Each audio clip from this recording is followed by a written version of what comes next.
It was the summer school holidays, and Timothy had been quite upset because he didn't want to go back to school. So he, had a few tantrums and couldn't work it out, or like why, what was the point. And this last week, Timothy was in the lounge and his brother and sister were sleeping. I heard this thud. I didn't sort of think anything of it at first, but then it happened again, a few seconds later. So I went to the lounge room, and because I knew that Tim was in there, and I walked to the door, and there's Timothy on the couch doing a handstand with his feet up against the wall.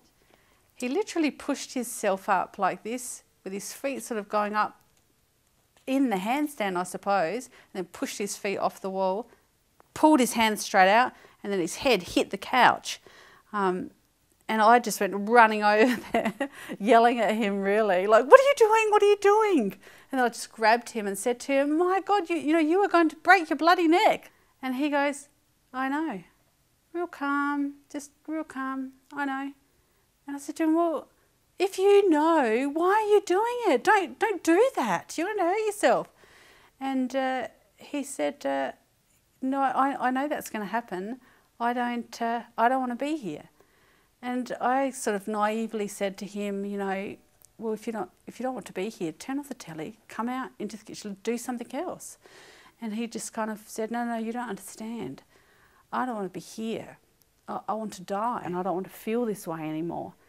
And if I'm dead, then I won't feel like this, and then I don't have to go to school, because I don't want to go to school. So if I die, there's no school. And I sort of said to him, "It's going to be okay. Everything's actually all right." And he said, "No, Mum, that you can't help me, Mum, because I'm never going to learn to read." After that, we rang the school to say, "This has happened, we need to do something."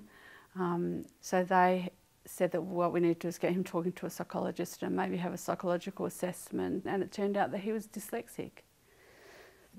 I find it interesting that teachers, and can I just say this one thing? Yeah. I find it interesting, I suppose not really a concern, but that they wouldn't know what work has to be put in for these kids between then and now.